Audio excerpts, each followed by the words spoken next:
Hello future doctors, ఇవాళ మనము bird flu గురించి తెలుసుకుందాము.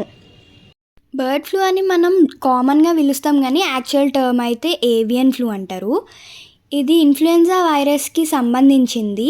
ఇండియాలో అయితే H5N1 ఇంకా H5N8 స్ట్రెయిన్స్ అయితే చూసినాము. జనరల్గా పక్షులను అయితే ఇన్ఫెక్ట్ చేస్తుంది. అండ్ రీసెంట్ స్టడీస్లో తెలిసింది ఏంటంటే క్యాటిల్ని కూడా ఇన్ఫెక్ట్ చేస్తుందంట. అండ్ హ్యూమన్స్ అయితే ఎప్పుడైతే poultry workers body fluids of ఈ పక్షులకి ఎక్స్పోజ్ అవుతారో వాళ్ళకి ఇన్ఫెక్షన్ వస్తుంది. డైరీ ఫామ్లో అయితే డైరీ ఫామ్ వర్కర్స్ ఎప్పుడైతే పాలు పిండుతారో పాలు తీసేటప్పుడు వీళ్ళు ఎక్స్పోజ్ అయ్యి వీళ్ళకి ఈ ఇన్ఫెక్షన్ వచ్చే ఛాన్స్ ఉంది. అండ్ ఎవరైతే రా మిల్క్ పాస్చరైజ్ చేయని మిల్క్ తాగుతారో వాళ్ళకి ఇది వచ్చే ఛాన్స్ ఉంది ఇన్ఫెక్షన్.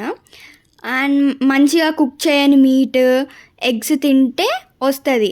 అదే మంచిగా కుక్ చేసుకొని తింటే మీట్ అయినా ఎగ్స్ అయినా కానీ అసలు ఇన్ఫెక్షన్ రాదు.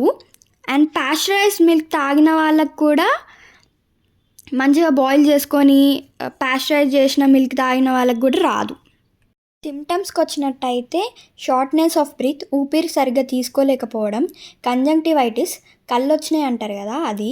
ఈ రెండు అయితే మెయిన్గా చూస్తాం. వీటితో పాటు జ్వరం, దగ్గు, గొంతు నొప్పి, ఇంకా సర్ది, మజిల్ పెయిన్స్, ఇంకా డయేరియా, వామిటింగ్ ఇవన్నీ చూస్తాం అన్నమాట. ఇంకా సివియర్ కాంప్లికేషన్స్లను అయితే న్యూమోనియా, సెప్సిస్ ఇవన్నీ చూస్తాం.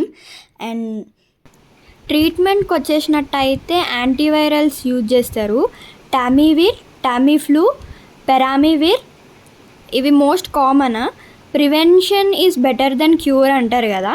సో పౌల్ట్రీలో ఇంకా డైరీ ఫామ్లో వర్క్ చేసే వాళ్ళు గాగుల్స్, మాస్క్, గ్లవ్స్ ఇంకా గౌన్ వేసుకొని వర్క్ చేయాలి. బూట్ కవర్స్ కూడా వేసుకుంటే బెటరు. అండ్ యానిమల్స్ ఏవైతే ఉన్నాయో వాటి సిక్రీషన్స్కి అయితే ఎక్స్పోజ్ కావద్దు. హ్యాండ్ హైజీన్ మెయింటైన్ చేస్తే బెటర్.